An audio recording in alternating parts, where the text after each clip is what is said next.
رمضان الذي أنزل فيه القرآن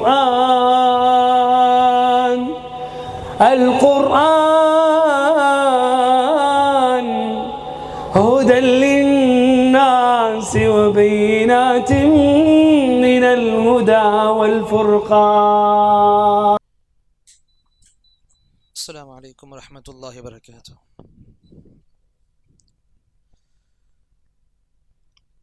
بسم الله الرحمن الرحيم. الحمد لله رب العالمين. الصلاة والسلام على رسوله الأمين وعلى آله وأصحابه أجمعين وعلى من تبعهم بإحسان إلى يوم الدين وبعد. رب اشرح لي صدري ويسر لي أمري واحلل عقدة من لساني يفقه قولي. اللهم زدنا علما. எல்லாம் அல்ல அல்லாஹ்வை போற்றியும் புகழ்ந்தும் ஆரம்பிக்கின்றேன். எனதருமை இஸ்லாமிய சொந்தங்களே, அல்லாஹுடைய கிருபையினால் சஹாபாக்கள் குறித்த சில முக்கியமான விஷயங்களை, அடிப்படையான விஷயங்களை தெரிந்து கொண்டதோடு அஷ்ரத்து முபஷரா சொல்லப்படக்கூடிய சுவனத்தின் சுப செய்தி பெற்ற 10 சஹாபாக்கள் அவர்களை பற்றி தெரிந்து கொள்ளக்கூடிய இந்த அமர்வில் முதல் சஹாபியாக அபூபக்கர் ரலியல்லாஹு அன்ஹு அவர்களை பற்றின ஒரு சில விஷயங்களை நேற்றைய அமர்வில் தெரிந்து கொண்டோம். அதைத் தொடர்ந்து இன்ஷா அல்லாஹ் அபூபக்கர் ரலியல்லாஹு அன்ஹு அவர்களின் வாழ்வின் கடைசி பக்கங்களாக மிக முக்கியமான நிகழ்வுகளை இன்ஷா அல்லாஹ் இன்றைய இந்த அமர்வில் தெரிந்து கொள்ள இருக்கிறோம்.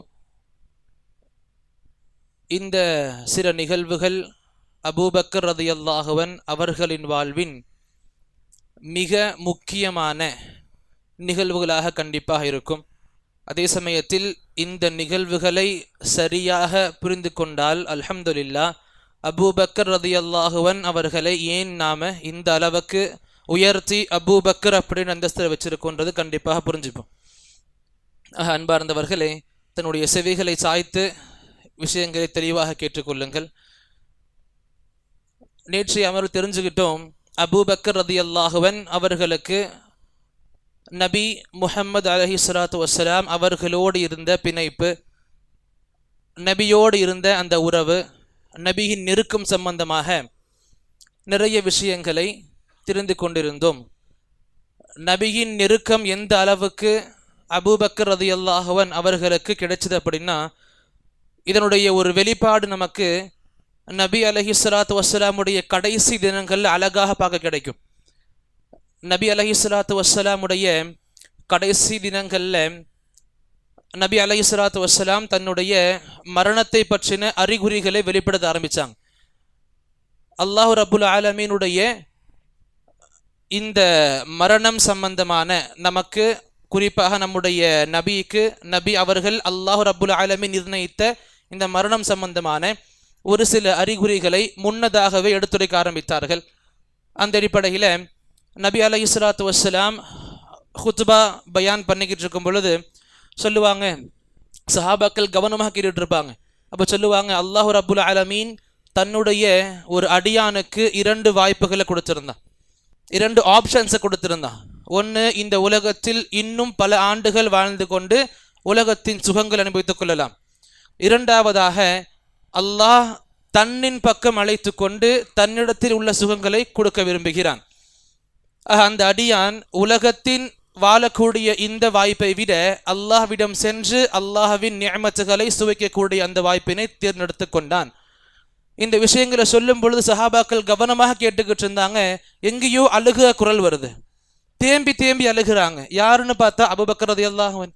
ஒட்டுமொத்த சஹாபாக்கள் கவனமாக கவனிச்சுக்கிட்டு இருக்கிறாங்க, ரொம்ப கவனமாக நபியுடைய பேச்சுகளை கேட்டுக்கிட்டு இருக்கிறாங்க. இங்கே ஒரு பக்கம் அபூபக்கர் அழுதுகிட்டு இருக்காங்க. என்ன காரணம் அபூபக்கர், எதுக்கு அழுவுறீங்கன்னு கேட்கப்பட்ட போது சொன்னாங்க, நபி அலைஹிஸ்ஸலாத்து வஸ்ஸலாம் வெறுமனே பேச்சுக்களை சொல்லலை, அவங்க தன்னுடைய மரணத்தின் அறிகுறிகளை காட்டுறாங்க. நபி அலைஹிஸ்ஸலாத்து வஸ்ஸலாமுடைய கடைசி நாட்களாக இது இருக்க போகுது.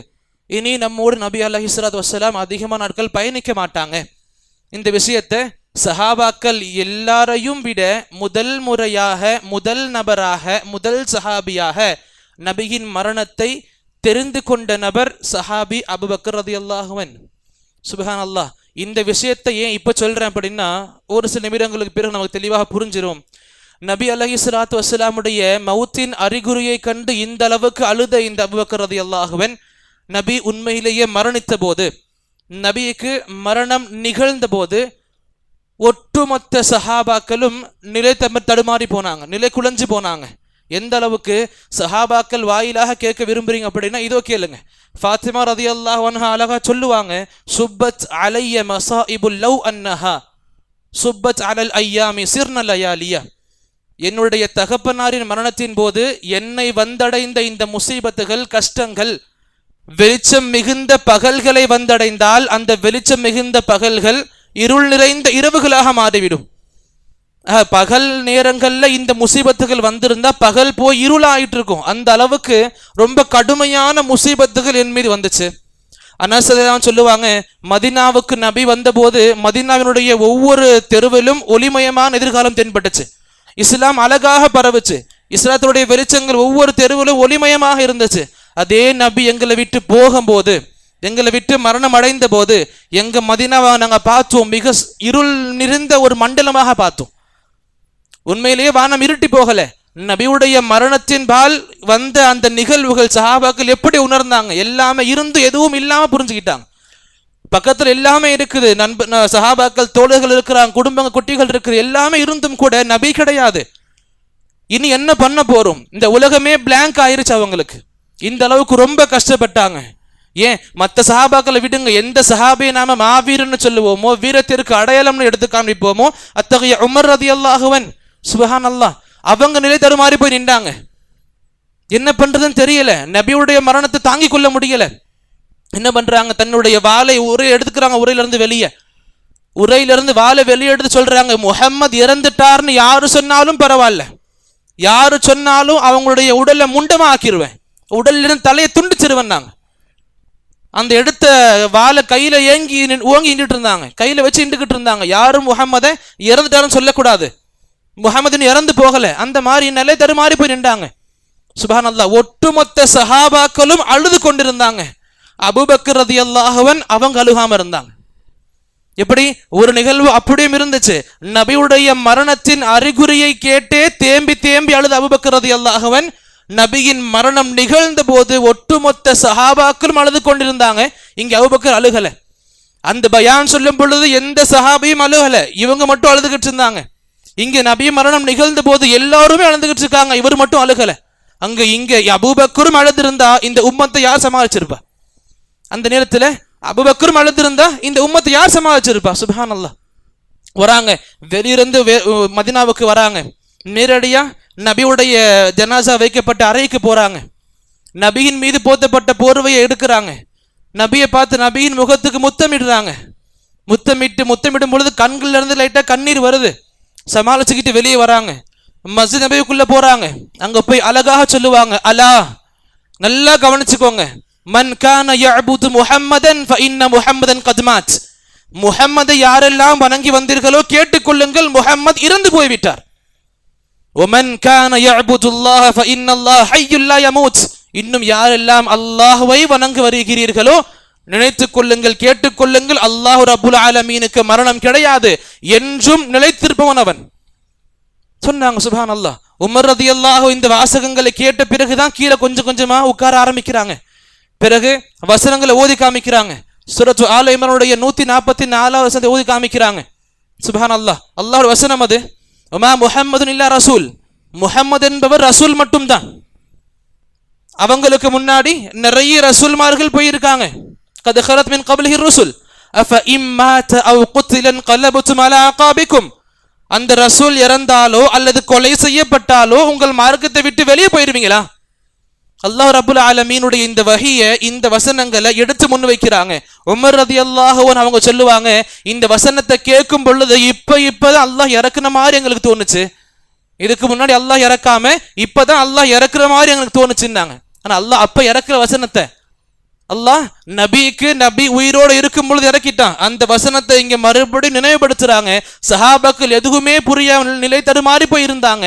அந்த நேரத்துல இந்த வசனம் எடுத்து காண்பிக்கப்படும் பொழுது அல்லாஹ்வுடைய வஹி இப்பதான் இறங்குற மாதிரி ஃபீல் ஆச்சு எங்களுக்குன்னாங்க. சுப்ஹானல்லாஹ். அப்ப இந்த அளவுக்கு நபியுடைய மரணத்தின் போது உம்மத்தை சமாளிச்சவங்க அபூபக்கர் ரலியல்லாஹு அன்ஹு. இது மட்டும் கிடையாது, நபியுடைய வஃபாத்துக்கு பிறகு மிகப்பெரிய பொறுப்பு சாட்டப்பட்டது. நபிக்கு பிறகு ஹலீஃபாவாக தேர்ந்தெடுக்கப்படுறாங்க. இங்க இதுவும் புரிஞ்சுக்கணும். சில நபர்கள், குறிப்பாக ஷியாக்கள் சம்பந்தமான இந்த கூட்டங்கள் என்ன சொல்லும், அபூபக்கர் ரலியல்லாஹு அன்ஹு அவங்க அலியினுடைய உரிமையை தட்டி பறிச்சுக்கிட்டாங்க ரலியல்லாஹு அன்ஹு. உண்மையிலே பார்க்க போனா அலி அவங்களுக்கு தான் ஹிலாபத்து கொண்டு போய் சேர்ந்து இருக்கணும். அபூபக்கர் ரலியல்லாஹு அன்ஹு தட்டி பறிச்சுக்கிட்டாங்க ரொம்ப அப்பட்டமாக சொல்லுவாங்க. ஆனா புரிஞ்சுக்கணும், அபூபக்கர் ரலியல்லாஹு அன்ஹு அவங்கள் மீது இவங்க தான் நபிக்கு பிறகு கலீஃபா வரணும்ன்றது நபி அலைஹிஸ்ஸலாத்து வஸ்ஸலாம் அவங்க உயிரோடு இருக்கும் பொழுது சொல்லிட்டு போன விஷயங்கள், எடுத்து காண்பிச்ச விஷயங்கள்ல ஒண்ணு. இதையும் புரிஞ்சுக்கணும். அபூபக்கர் ரலியல்லாஹு அன்ஹு கலீஃபாவா ஆக்கப்பட்டது எந்த சஹாபியுடைய எதிர்கருத்தும் கிடையாது. அந்த நேரத்துல யாரும் எதிர்கருத்து தெரிவிக்கல. சில சொல்லுவாங்க அலி ரலியல்லாஹு அன்ஹு பைஅத்தே பண்ணல. அல்லாஹ் கேட்டுக்கோங்க, எந்த செய்திகள் அலி ரலியல்லாஹு அன்ஹு அபூபக்கரின் மீது பைஅத் பண்ணலன்ட்டு வருதோ எந்த செய்தியும் சஹீஹானது கிடையாது, எல்லாமே பலவீனமானது. இன்னும் சஹீஹான ஆதார தரமுள்ள ஹதீஸ்கள் நமக்கு எடுத்து வைக்குது, அந்த ரிவாயத்துக்கு எடுத்து வைக்குது. அன்னைக்கோ அல்லது மறுநாளோ அலி ரலியல்லாஹு அன்ஹு போய் பைஅத் பண்ணாங்க, அபூபக்கர் ரலியல்லாஹு அன்ஹு தன்னுடைய கலீஃபா ஏத்துக்கிட்டாங்க. இது ஒரு பக்கம். மறுபக்கம் எங்க ஹிலாஃபத்தை எடுத்துக்கிட்டாங்களோ, கலீஃபா ஆறாங்களோ, சுப்ஹானல்லாஹ், அவங்களுக்கு முன்னாடி நிறைய விஷயங்கள். சரி, எந்தெந்த அடிப்படையில நபி அலைஹிஸ்ஸலாத்து வஸ்ஸலாம் உயிரோடு இருக்கும் பொழுது இவர் தான் கலீஃபா ஆகும் எடுத்து வச்சாங்க அப்படின்னா, நபி அலைஹிஸ்ஸலாத்து வஸ்ஸலாமுடைய இந்த ஹதீஸை நான் ஆரம்ப அமர்வுல சொல்லியிருப்பேன். சஹாபாக்களுடைய முக்கியத்துவ பத்தி பேசும்போது சொல்லியிருப்பேன். நபி சொல்லியிருப்பாங்க, எனக்கு பின்னாடி உங்களுக்கு நிறைய கருத்து வேறுபாடுகள் உள்ள குழப்பங்களின் மிகுந்த காலம் வரும். அப்ப நீங்க என்ன பண்ணணும், அலைக்கும் பி சுன்னதி, என்னுடைய வழிமுறையை நீங்க பேணணும். வ சுன்னத்தில் குலஃபாஇர் ராஷிதீன் மஹ்தியின், பிறகு எனக்கு பிறகு வர இருக்கின்ற நேர்மையான நல்ல நல்ல நர்வழி பெற்ற கலீஃபாக்களுடைய வழிமுறை பேணணும். அப்ப அல்லாஹ்வுடைய நபி இங்க எடுத்து காண்பிச்சுட்டாங்க, எனக்கு பிறகு கலீஃபாக்கள் வருவாங்க, எனக்கு பிறகு கலீஃபாக்கள் வருவாங்க. அந்த கலீஃபாக்களை நீங்க பேணணும். எப்படிப்பட்ட கலீஃபாக்களா இருப்பாங்க, நேர்மையான நீதமான நல் வழி பெற்ற கலீஃபாக்களா இருப்பாங்க. அப்ப இங்க நபி எடுத்து காண்பிச்சா எனக்கு பிறகு கலீஃபா வருவாங்க. இன்னொரு ஹதீஸ்கள்ல தெளிவா நபி சொல்லியிருப்பாங்க, இக்தது மின் பஅதி பில்லதைனி மின் பஅதி மின் அஸ்ஹாபி அபூபக்கர் உமர், எனக்கு பிறகு இந்த இரண்டு நபர்கள் அபூபக்கர் உமர் இவர்களை பின்பற்றுங்கள். நீங்க எனக்கு பிறகு என்னுடைய சஹாபாக்கள்ல அபூபக்கரையும் உமரையும் நீங்க பின்பற்றுங்க. இதுல இன்னும் நபி அலைஹிஸ்ஸலாம் தெளிவாக சொல்லியிருப்பாங்க, ஒரு மூதாட்டி பெண்மணி நபி கிட்ட பேச வருவாங்க, ஒரு விஷயத்தை கேட்க வருவாங்க, சொத்துரிமை சம்பந்த விஷயத்தை கேட்க வருவாங்க. அப்ப பேச்சுவாக்கில் சொல்லுவாங்க, நான் அடுத்த ஆண்டு வந்து கேட்கிறேன். அப்ப நபி சொல்லியிருப்பாங்க, வார்த்தைகளை கவனிக்கும், நபி சொல்லியிருப்பாங்க, அடுத்த ஆண்டு வரும் பொழுது என்ன பார்க்க முடியலன்னா அபூபக்கரை பார்த்து பேசுங்க. அடுத்த ஆண்டு வரும் பொழுது என்னை நான் பார்க்க நான் இங்க இல்லைன்னா என்னுடைய அபூபக்கரை பார்த்து பேசுங்க. சரி, இது எங்களுக்கு தெளிவான சான்று கொடுக்கல, இன்னும் திருப்திகரமான ஏதாச்சும் தெரியல இருந்தா கொடுங்க அப்படின்னா அதுவுமே இருக்கு. நபி சொல்லி கொடுப்பாங்க சஹாபாக்களுக்கு, நபியுடைய கடைசி காலகட்டத்தில் நபியினால எழுந்து நிற்க முடியாது, தொழுகைக்கு வர முடியாது, மக்கள் முன்னாடி என்று தொலை வைக்க முடியாது. அப்ப நபி சொல்லுவாங்க, முரு அபூபக்கர் ஃபல்யுஸல்லி பின்னாஸ், அபூபக்கர் நீங்க தொலை வைக்க சொல்லி கட்டளை இடுங்க, நான் சொன்னேன் சொல்லிட்டு. அப்ப அபூபக்கர் தான் நபி சரி, எனக்கு பிறகு என்னுடைய இந்த இமாமத்துன்ற இந்த இடத்தை சமாளிக்கிறவர் அபூபக்கர் தான். இன்னும் தெளிவு கொடுக்கிறதுக்காக அபூதாவுடைய ஹதீஸ் நமக்கு இன்னும் தெளிவாக கொடுக்கும். எப்படி ஒரு சமயம் அபூபக்கர் கிடையாது, அபூபக்கர் ஊர்ல இல்ல. இப்ப மக்கள் என்ன பண்ணாங்க, உமர் ரலியல்லாஹு அன்ஹு அவங்களை இமாமாக நிர்ணயித்து அவங்களுக்கு பின்னாடி தொழுதாங்க. நபிக்கு செய்தி தெரிய வந்த பிறகு நபி கோபம் அடைஞ்சாங்க. நபி கேட்டாங்க, ஐன் அபூபக்கர், அபூபக்கர் எங்க? யஅபல்லாஹு ذلك والمسلمون, யஅபல்லாஹு ذلك والمسلمون, இந்த விஷயத்தை அல்லாஹ் ஏற்றுக்கொள்ள மாட்டான், முஸ்லிம்களும் ஏற்றுக்கொள்ள மாட்டார்கள். எப்படி உமர் ரலியல்லாஹு அன்ஹு அவர்களுக்கு பின்னாடி மக்கள் தொழுதாங்க, இந்த விஷயங்கள் நபிக்கு தெரிஞ்ச பிறகு நபி சொன்னாங்க, இந்த விஷயத்தை அல்லாஹ்வும் முஸ்லிம்களும் ஏற்றுக்கொள்ள மாட்டார்கள். ஏன் உமருக்கு பின்னாடி தொழுகை ஆகாதா? சுப்ஹானல்லாஹ், அவங்களுக்கு பின்னாடி தொழுகை ஆகலன்னா யாரு பின்னாடி தொழுகை ஏற்றுக்கொள்ளப்படும்? இங்க இவங்களுக்கு பின்னாடி தொழுகை ஆகாதுன்னு டாபிக் கிடையாது. நபி என்ன புரிய வச்சாங்க, இந்த ஹதீஸுடைய மறுபக்கத்தை சொல்லி முடிச்சிடுறேன். அதற்கு பிறகு அபூபக்கர் வந்தாரு, அபூபக்கருடைய தலைமையில் அந்த தொழுகை மறுபடியும் தொழுகைப்பட்டுச்சு. உமருக்கு பின்னாடி எந்த தொழுகை தொழுதார்களோ அதே தொழுகையை அபூபக்கர் வந்த பிறகு மறுபடியும் அவருக்கு பின்னாடி தொழுவிக்கப்பட்டுச்சு. எதை உணர்த்தினாங்க நபி நமக்கு இங்க? எனக்கு பிறகு என்னுடைய இந்த இடத்தை சரி பார்க்கக்கூடிய ஒரு நபர் அபூபக்கர் தான். அப்ப எனக்கு பிறகு ஹலீஃபாவாக வர வேண்டியது அபூபக்கர் தான் என்ற விஷயத்தை நபி அலைஹிஸ்ஸலாத்து வஸலாம் தன்னுடைய வாழ்க்கையிலே ரொம்ப அழகா சொல்லி முடிச்சுட்டாங்க. சரி, இங்கே ஹலீஃபா ஆன பிறகு நிறைய சேலஞ்சஸ் அவங்க முன்னாடி இருந்துச்சு, நிறைய சவால்கள் இருந்துச்சு. எந்தெந்த நபர்கள் எல்லாம் முஸ்லிம்களாக நபியுடைய வாழ்க்கையில் இருந்தார்களோ அந்த முஸ்லிம்களுக்கு மத்தியில நிறைய கருத்து வேறுபாடுகள், நிறைய பிளவுகள், குறிப்பாக 3 பெரிய பெரிய பிரச்சனைகள் உண்டாச்சு. ஒன்று, முதல்ல முஸ்லிம்கள் வந்து ஒரு சில கூட்டங்கள் அபூபக்கர் கிட்ட வந்து சொன்னாங்க, நாங்க ஜக்காத்தை கொடுக்க மாட்டோம், நாங்க ஜக்காத்தை கொடு. நபி இருந்தாங்க, நபி கிட்ட கொடுக்க அல்லாஹ் கட்டளை இட்டான், இப்ப நபி இல்ல, ஜக்காத்தை நாங்க கொடுக்க மாட்டோம். ஜக்காத்து கொடுக்காத ஒரு கூட்டம் இருந்துச்சு. மறுபக்கம் நபி போன பிறகு, நபியுடைய மரணத்துக்கு பிறகு இஸ்லாத்தை விட்டு வெளியேறிய இர்திதாத்னு சொல்லக்கூடிய இந்த செயல் நடந்துச்சு. நிறைய மக்கள் இஸ்லாத்தை விட்டு வெளியே போனாங்க. எந்த அளவுக்கு? அரபு தேசத்துல 3 நகரங்கள் மட்டும்தான் இந்த இர்திதாத்ன்ற விஷயத்தை விட்டு பாதுகாக்கப்பட்டுச்சு. ஒன்று மக்கா, மதீனா, தாயிஃப். இந்த 3 நகரங்களை தவிர மற்ற எல்லா இடத்திலிருந்தும் நிறைய மக்கள் இஸ்லாத்தை விட்டு வெளியே போனாங்க. என்ன காரணம்? நபி சரியான முறையில் இஸ்லாம் எடுத்து வைக்கலையா? இஸ்லாமை கத்துக்கிட்ட பிறகு ஏன் வெளியே போகணும்? நல்லா புரிஞ்சுக்கணும். ஹிஜ்ரி 8 மக்கா வெற்றி அடையப்பட்டுச்சு. ஹிஜ்ரி 9 ஆமுல் உஃபூதுன்னு சொல்லுவாங்க. ஆமுல் உஃபூதுனா மக்கள் கூட்டம் கூட்டமாக இஸ்லாம் ஏத்துக்கிட்டாங்க. நிறைய மக்கள், லட்சக்கணக்கான மக்கள் கூட்டம் கூட்டமா இஸ்லாம் ஏத்துக்கிட்டாங்க. எல்லாரும் நபியை பார்க்க வரல, தன்னுடைய கூட்டத்தின் சார்பாக 1-2 பேர் அனுப்புவாங்க, நபிகிட்ட போங்க, கத்துக்கிட்டு வாங்க, கத்துக் கொடுங்க எங்களுக்கு. அதே போல் 2-3 பேர் வருவாங்க, நபிகிட்ட கத்துப்பாங்க, போய் கத்துக் கொடுப்பாங்க.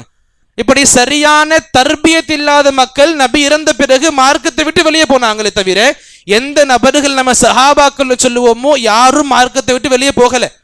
யாரு முறையாக இஸ்லாமை கத்துக்கலையோ அவங்கள நிறைய பேர் இஸ்லாத்தை விட்டு வெளியே போனாங்க. இப்படி ஒரு பிரச்சனை வந்துச்சு. 3வது, நபி இறந்த பிறகு நான் தான் நபி அப்படின்னு பொய்யாக நபித்துவம் பரப்பப்பட்டுச்சு. நிறைய பேர் கிளம்புனாங்க. முசைலமா கத்தாப் மறுக்க முடியாது. அவனுக்கு பின்னாடி ஆயிரக்கணக்கான மக்கள் ஒன்று சேர்ந்தாங்க, நபியாக அக்செப்ட் பண்ணிக்கிட்டாங்க முசைலமாவை. அஸ்வதனசு யமன்ல நான் தான் நபின்ற பொய் பிரச்சாரம் பண்ணிக்கிட்டு இருந்தான். ஆண்கள் ஒரு பக்கம் அப்படின்னா, பெண்கள்ல ஒரு பெண்மணி சஜ்ஜாஹன்ற ஒரு பெண்மணி, நான் தான் நபி அவங்களும் ஆரம்பிச்சாங்க. நிறைய ஃபித்னாக்கள் வந்துச்சு. இந்த 3 பிரச்சனைகள் ஒரு பக்கம் அப்படின்னா, இந்த 3 பிரச்சனைகளுக்கு முன்னாடி 2 பிரச்சனைகள் இன்னும் எக்ஸ்ட்ரா ஒன்று வந்துச்சு. எப்படி? நபி அலைஹிஸ்ஸலாத்து வஸ்ஸலாம் மரணிக்கிறதுக்கு முன்னாடி, மௌத்தா போறதுக்கு முன்னாடி உசாமா ரலியல்லாஹு அன்ஹு அவங்க தலைமையில ஒரு படையை தயார் பண்ணியிருப்பாங்க. ஏன்னா நபியுடைய வாழ்க்கையில மோத்தா அப்படின்ற ஒரு போர் நடந்துச்சு. அந்த போருக்கு பதில் கொடுக்கும் விதமாக ரோமர்களோடு நடத்தப்பட்ட ஒரு போர். இஸ்லாம்களும் கிறிஸ்டியன்ஸ் ரோமர்களும் போர் பண்ணிக்கிட்டாங்க. அந்த போருக்கு பதிலடி கொடுக்கணும்ன்ற விதத்துல உசாமா ரலியல்லாஹு அன்ஹு அவங்க தலைமையில ஒரு படையை தயார் பண்ணாங்க. படையை அனுப்புறாங்க. படை கிளம்பிக்கிட்டே இருக்குது. நபி இங்கே உடல்நிலை சரியில்லாம பாதிக்கப்படுறாங்க. இந்த செய்தி தெரிந்த உடனே கிளம்பின படை திரும்பி வந்துருச்சு நபியை பார்க்க போலாம். அதே உடல்நிலை பாதிப்ப நபி இறந்தும் போயிட்டாங்க.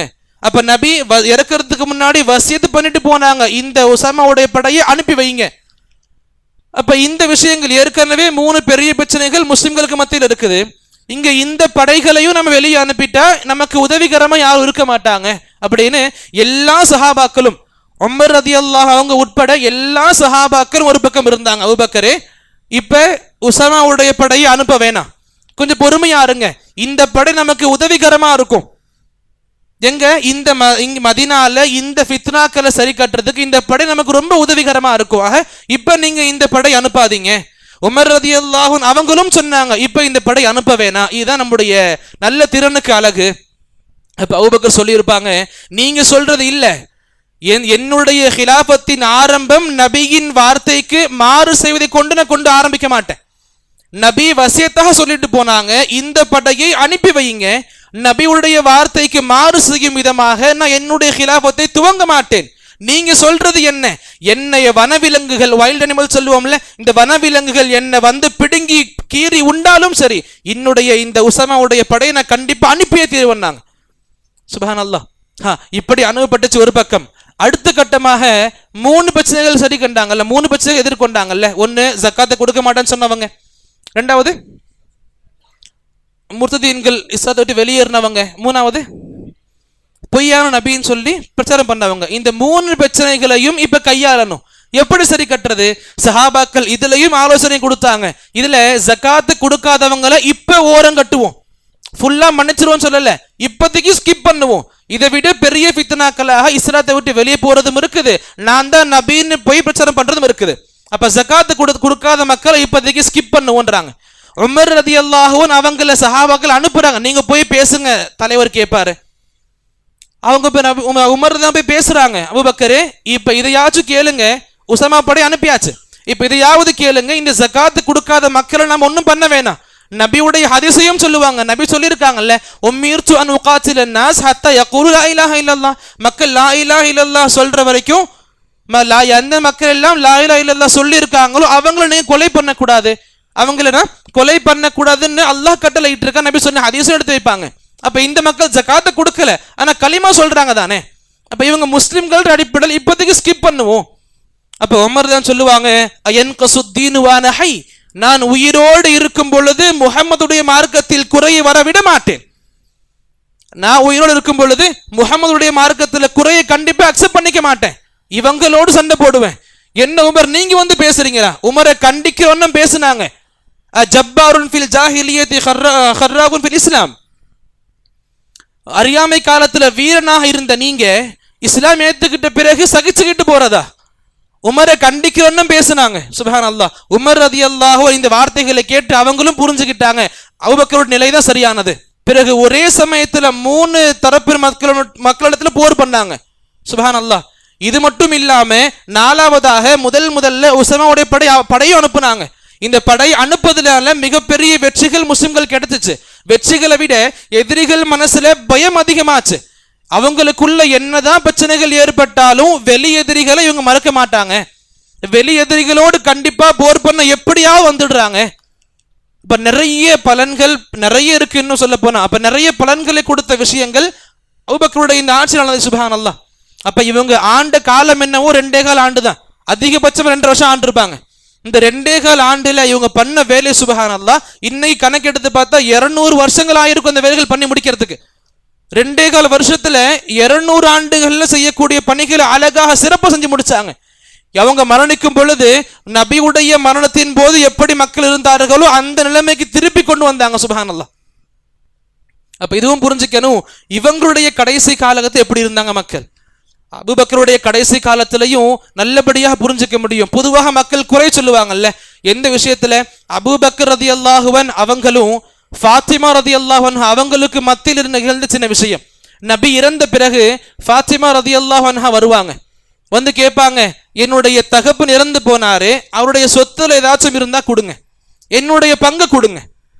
அப்ப ஃபாத்திமா ரலியல்லாஹு அன்ஹா சொத்துல பங்கு கேட்கும் பொழுது அபூபக்கர் தான் சொல்லுவாங்க, ஃபாத்திமா ரலியல்லாஹு அன்ஹா தெரியாத ஒரு ஹதீஸ் சொல்லுவாங்க. நபி சொல்லி கொடுத்திருக்காங்க ஸல்லல்லாஹு அலைஹி வஸல்லம், இன்ன மஆஷிரல் அம்பியா லா நூரஸ், நபிமார்களாகிய நாங்க எதையும் சொத்துக்களாக விட்டுட்டு போக மாட்டோம். மா தரக்னாஹு ஸதகா, எதை விட்டுட்டு போனாலும் சதகா தான், அது பைத்துல் மாலுக்கு கொண்டு போய் சேர்க்கப்படும். அந்த இந்த ஹதீஸை எடுத்து வச்சு இந்த அடிப்படையில நபி விட்டுட்டு போன விஷயங்களை பைத்துல் மாலுக்கு கொண்டு வந்து ஃபாத்திமா உங்களுக்கு இதுல பங்கு இல்லைன்னாங்க. இந்த செய்தியை கேட்டு அமைதியா போயிட்டாங்க. இருந்தாலும் மனிதன்ற அடிப்படையில சில கசப்புகள் மனசுக்குள்ள இருந்துச்சு. இது அபூபக்கர் ரலியல்லாஹு அவங்களும் புரிஞ்சுக்கிட்டாங்க, இவன் ஃபாத்திமா அவங்களுக்கு கொஞ்சம் சலசலப்பு இருக்குது, மனசு கஷ்டம் இருக்குது போல. இப்ப நபியுடைய மரணத்திலிருந்து எத்தனை மாதங்களுக்கு பிறகு ஃபாத்திமா மரணிச்சிருப்பாங்க? நபியுடைய மரணத்திலிருந்து எத்தனை மாதங்களுக்கு பிறகு ஃபாத்திமா மரணிச்சிருப்பாங்க? அது 6 மாதம். சுப்ஹானல்லாஹ். 6 மாதங்களுக்கு பிறகு ஃபாத்திமா ரலியல்லாஹு அன்ஹா அவங்களும் மரணிச்சிருப்பாங்க. அப்ப இவங்க மரணிக்கிறதுக்கு முன்னாடி இவங்களும் நோய்பட்டிருப்பாங்க, உடல்நிலை பாதிக்கப்பட்டு இருக்கும். இதை தெரிஞ்ச அபூபக்கர் ரலியல்லாஹு அன்ஹு அவங்க ஃபாத்திமாவுடைய வீட்டுக்கு வருவாங்க. யாரு? இந்த நிகழ்வு நடக்கும் பொழுது அபூபக்கருக்கு 60-61 வயசு இருக்கும். ஃபாத்திமா ரலியல்லாஹு அன்ஹா இறக்கும் பொழுது 29-30 வயசு இருக்கும். ஒரு நாட்டுடைய அரசர், நபிக்கு பிறகு நபியுடைய இடத்தை சமாளிக்கிற ஒரு மிகப்பெரிய கலீஃபா, ஃபாத்திமா ரலியல்லாஹு அன்ஹா அவங்க வீட்டுக்கு அவங்கெல்லாம் முன் வந்து போனாங்க. போய் சொன்னாங்க, ஃபாத்திமாவை உள்ள வரலாமா, அனுமதி கொடுங்க. ஃபாத்திமா ரலியல்லாஹு அன்ஹா கணவர் அலி கிட்ட கேட்கிறாங்க, நீங்க அனுமதி கொடுத்தா அனுமதி கொடுக்குறேன். அலி சொல்றாங்க, தாராளமா வரலாம் அவங்க. அபூபக்கர் உள்ள வராங்க, உள்ள வந்து அழகா பேசுறாங்க, எனக்கு தெரியும் என் மீது உங்க மனசுல ஏதோ சின்ன சின்ன குற்றங்கள் இருக்கு, ஆனா அல்லாஹ்வின் ஆணையாக சொல்றேன், அல்லாஹ் ரசூலுக்கு பிறகு நான் அதிகமாக நேசிக்கிறது ரசூலுடைய குடும்பத்தார். அல்லாஹ்வையும் ரசூலுக்கு பிறகு நான் அதிகமாக நேசிக்கிறது ரசூலுடைய குடும்பத்தார்களை. இத்தனைக்கு என்னுடைய பாசமிகு நபியின் பாசமிகு பெண் நீங்க, உங்கள் மீது அளவு கடந்த பாசம் எனக்கு இருக்குது. நபியுடைய இந்த ஹதீஸின் அடிப்படையில மட்டுமே நான் உங்களுக்கு மறுத்தேனே தவிர எந்த லாபத்துக்கும் கண்டிப்பாக கிடையாது. நான் இதை கண்டிப்பாக விரும்ப மாட்டேன். என்னுடைய பாசமிகு நபியின் பாசமான பெண் இந்த உலகத்தை விட்டு போகும் பொழுது என் மீது கஷ்டத்தை கொண்டு போறது அதை எக்ஸெப்ட் பண்ணிக்க மாட்டேன் நான். அப்ப நீங்க என்ன மன்னிச்சிடுங்க, இல்ல என்னை கொண்டு பொருந்து கொள்ளுங்க, சந்தோஷம் அடைஞ்சு கொள்ளுங்க நீங்கன்னாங்க. அப்ப கடைசியில ஃபாத்திமா அவங்களும் இந்த பிரச்சனைகள் இருந்து சரி வந்தாங்க. சுப்ஹானல்லாஹ். இது ஒரு பக்கம் நடக்குது. பிறகு இங்க இவங்களுடைய வாழ்க்கையை பார்க்கும்போது சுப்ஹானல்லாஹ், கலீஃபாவாக இருந்தாங்க, முழு இஸ்லாம் தேசத்தின் மன்னராக இருந்தாங்க, பெரிய பெரிய பொறுப்புகள் இவங்களுக்கு இருந்துச்சு. சுப்ஹானல்லாஹ், மக்கள் மத்தியில பெரிய அந்தஸ்து சஹாபியா இருந்தாங்க. ஒரு கலீஃபாவுக்கு பைத்துல் மால்ல இருந்து ஒரு சில தொகைகள் போகும். ஏன்னா இவங்க தன்னுடைய சுய தேவைகளுக்காக வேலை பண்ண மாட்டாங்க, முழுக்க முழுக்க நேரத்தை மக்களுக்காக ஒதுக்குறவங்க. இவங்களுடைய வீட்டு பிரச்சனைகளையும் நான் பாதுகாத்துக்கணும்னு சொல்லி பைத்துல் மால்ல இருந்து கலீஃபாக்களுக்கு சேலரி மாதிரி போகும். அதையுமே கூட வேணாம்னு சொல்லி தடுத்தாங்க. எனக்கே தேவை கிடையாது, என்னுடைய வீட்டை பாதுகாக்கிற அளவுக்கு அல்லாஹ் எனக்கு வசதி கொடுத்துருக்கான், எனக்கே தேவை கிடையாது இப்படின்னு தான் கிட்ட இருக்கிற விஷயங்களை கொண்டு வாழ்ந்து போனாங்க.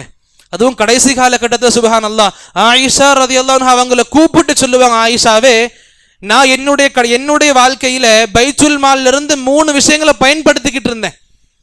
ஒன்னு ஒரு ஒட்டகம், பெண் ஒட்டகம், அதுல இருந்து பாலை குடிப்பாங்க, எடுத்து பாலை கறந்து குடிப்பாங்க, ஒரு பெண் ஒட்டகம். இன்னொன்னு ஒரு சின்ன பாத்திரம், சாமான் சொல்லுவோம், சின்ன பாத்திரம் வச்சிருந்தாங்க. 3வது ஒரு போர்வை வச்சிருந்தாங்க. இந்த 3 போர்வையும் என்னுடைய சொத்து கிடையாது ஆயிஷாவே, நான் பைத்துல் மால்ல இருந்து எடுத்து பயன்படுத்திக்கிட்டு இருந்தேன். அப்ப நீங்க நான் இறந்த பிறகு இந்த சொத்துக்களை இந்த விஷயங்களை மறுபடியும் பைத்துல் மாலுக்கே ரிட்டர்ன் பண்ணிடணும். இதே போல இவங்க இறந்த பிறகு ஆயிஷா ரலியல்லாஹு அன்ஹா உமர் கிட்ட வருவாங்க, ரலியல்லாஹு அன்ஹு வந்து சொல்லுவாங்க, என்னுடைய தகப்பனார் கொடுத்தாங்க, இதை கையில வாங்கும் பொழுது அழுதுகிட்டே வாங்க, உமர் ரலியல்லாஹு அன்ஹு அழுதுகிட்டே வாங்குவாங்க. என்ன சொல்லுவாங்க, அபூபக்கர் ரலியல்லாஹு அன்ஹு என் மீது பெரிய பொறுப்புகளை கொடுத்துட்டு போயிட்டாரு. எப்படி இவ்வளவு பெரிய கலீஃபாக வாழ்ந்து, இவ்வளவு பெரிய அரசராக வாழ்ந்து, உலக முஸ்லிம்களின் தலைவராக வாழ்ந்த இவர் இப்படிப்பட்ட ஏழ்மையான வாழ்க்கையை வாழ்ந்து போனாரு, இப்படிப்பட்ட அமானித உணர்வோடு வாழ்ந்து போனாரு. தனக்கான இந்த சின்ன சின்ன விஷயங்களை கூட மறுபடியும் முழுமையாக பாதுகாத்துட்டு போனாரு. இவருக்கு பின்னாடி வரக்கூடிய மக்கள் மீது பெரிய பொறுப்புகளை சுமத்திட்டு போயிட்டு அழுதாங்க. சுப்ஹானல்லாஹ். படிக்கும் பொழுது, கேட்கும் பொழுது, சொல்லும் பொழுது நமக்கு அழுக வருது தானே. இத்தகைய எவ்வளவு பெரிய வாழ்க்கை. சுப்ஹானல்லாஹ்.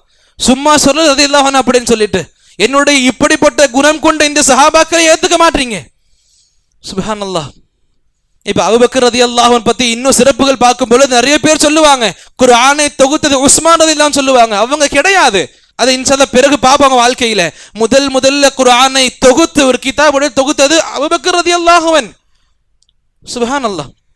இந்த அளவுக்கு நபி அலைஹிஸ்ஸலாத்து வஸ்ஸலாமுடைய வாழ்க்கையில வஹி இறங்கும் பொழுது சில சஹாபாக்களை கூப்பிட்டு நபி சொல்லுவாங்க, வஹிக்களை எழுதுங்க. அப்ப சஹாபாக்கள் யார் எழுத படிக்க தெரிஞ்சிருந்தாங்களோ அப்படிப்பட்ட சஹாபாக்கள் என்ன பண்ணாங்க, எலும்புகள்ல எழுதுனாங்க. கையில கிடைக்கிற ஓலைகள், பேரிச்ச மரத்தோட இலை ஓலைகள் எழுதுனாங்க, தோள்கள் எழுதி வச்சிருந்தாங்க. சுப்ஹானல்லாஹ்.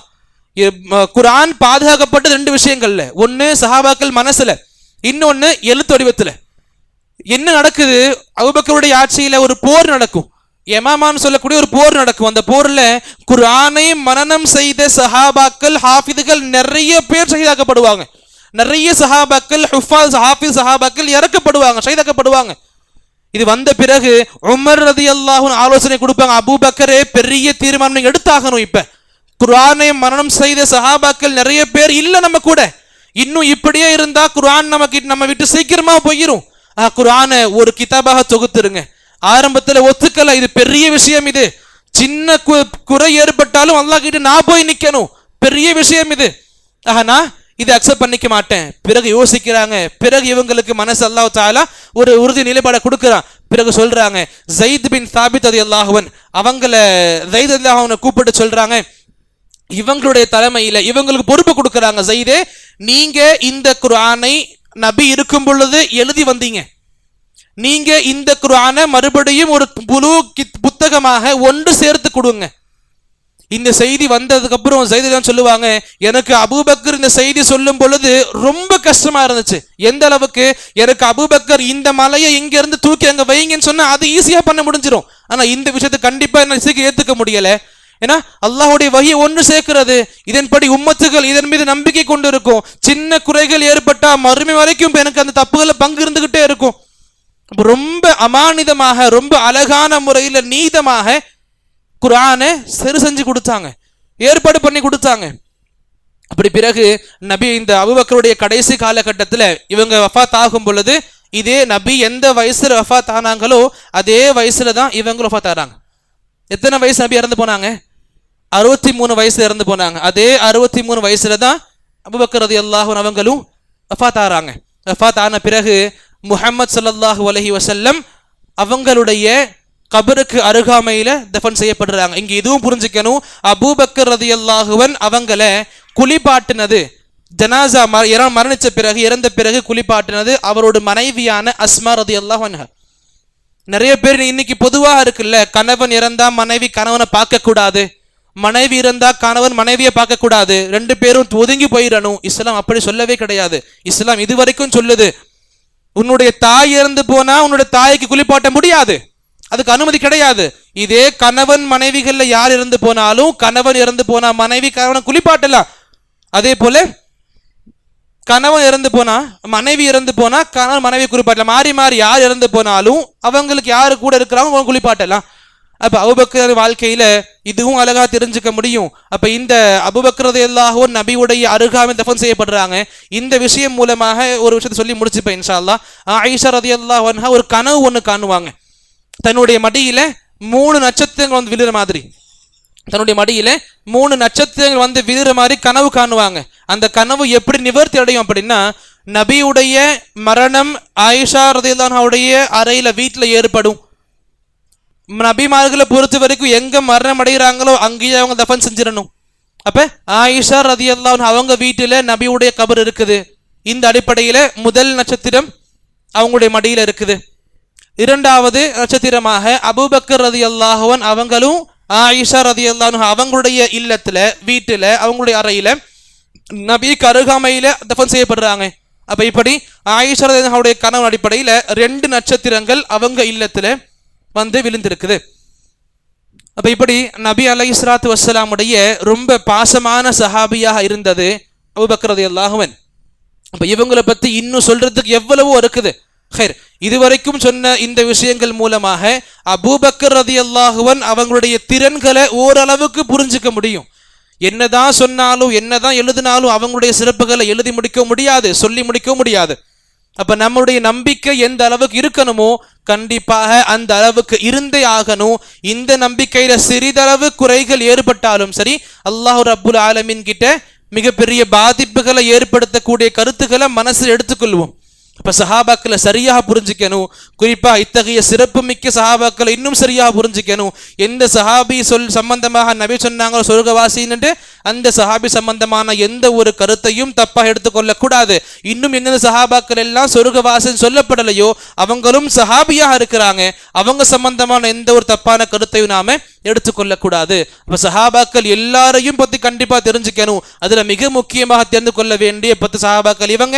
அதுல முதல் சஹாபியான அபூபக்கர் ரலியல்லாஹு அன்ஹு அவங்க வாழ்க்கை பத்தின மிக சுருக்கமான விளக்கத்தை கொடுத்து முடிச்சிருக்கோம். அல்ஹம்துலில்லாஹ். இன்ஷா அல்லாஹ் நாளை முதல் வரக்கூடிய நாளையுடைய அமர்வுல அல்லாஹ் வாய்ப்பு கொடுத்தா இன்ஷா அல்லாஹ் உமர் ரலியல்லாஹு அவங்க வாழ்க்கையை பத்தி பார்க்க இருப்போம் இன்ஷா அல்லாஹ். எந்த அளவுக்கு தெரிஞ்சுக்கிட்டோமோ இந்த விஷயங்களை கண்டிப்பாக பிற மக்களுக்கு எத்தி வையுங்க. முதல் கட்டம் கேட்ட புரிஞ்சுக்கிட்ட விஷயங்களை வாய் வழியா எக்ஸ்பிளைன் பண்ணுங்க.